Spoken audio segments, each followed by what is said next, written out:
এক আত্মা দুই প্রাণ। আত্মার বাঁধনে গাঁথা এক স্বপ্নীল প্রেমকথা।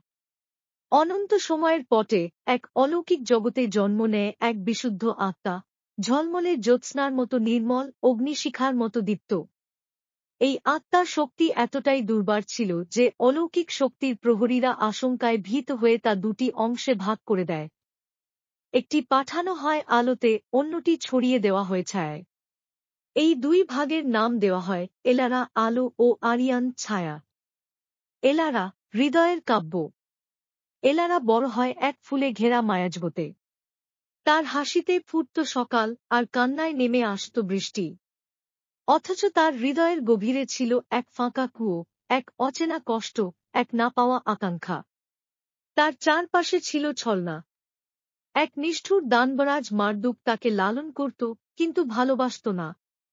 মারদুক জানত এলারার হৃদয়ে যে আলো আছে, তা যদি সে নিজের করতে পারে, তবে সে হয়ে উঠবে অমর। তাই এলারাকে সে ভুলিয়ে রাখে।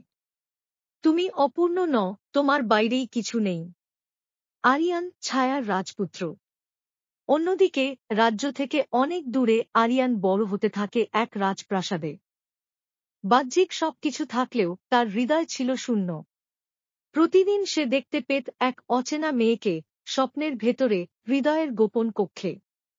তার হাতে ছিল এক জাদুর আংটি, যা ছিল সেই বিভক্ত আত্মার স্মারক। একদিন রাজপ্রাসাদের গোপন কক্ষে সে শুনতে পায় ফিসফাস। তোমার আত্মার অর্ধেক কোথাও তোমার অপেক্ষায়। তাকে খুঁজে পেলে পূর্ণ হবে তোমার সত্তা। আরিয়ান বেরিয়ে পড়ে। পেরিয়ে যায় আগুনের পর্বত, জাদুর বন, ভয়ঙ্কর জলরাশি। অবশেষে সে পৌঁছায় স্ফটিক দ্বীপে, যেখানে এলারাকে বন্দী করে রেখেছে মারদুক। এলারার চোখে ছিল বিস্ময়, হৃদয়ে ছিল দ্বিধা। আরিয়ান চিৎকার করে বলে, তুমি আমি এক। শুধু ভুলে গেছ নিজেকে। মারদুক হেসে বলে, যদি সত্যিই আত্মার বন্ধন থাকে, তবে তাকে স্মরণ করাও। জাগাও তার হৃদয়। আরিয়ান গেয়ে ওঠে সেই সুর, যেটা তার আত্মা জন্মের আগে থেকেই জানে। এলারা থেমে যায়, কাঁপতে থাকে। হঠাৎ তার চোখে জ্বলে ওঠে আলো। সে ধীরে ধীরে বলে, তুমি তো আমারই অপর অংশ। আমার চিরন্তন আমি। দুজন একত্র হলে আকাশে আলো ঝরে পড়ে। মারদুক গলে যায় নিঃশব্দে। দুটি প্রাণ মিলে আবার হয়ে ওঠে এক পূর্ণ আত্মা।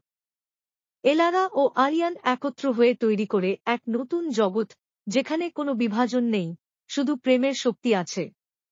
সেই জগতে প্রতিটি হৃদয় নিজের অর্ধেক আত্মা খুঁজে পায় এক সত্যিকারের ভালোবাসায়। শেষের পংক্তি, যে আত্মা বিভক্ত হয় ভালোবাসার অভাবে, সে আবার পূর্ণ হয় ভালোবাসার ছোঁয়ায়।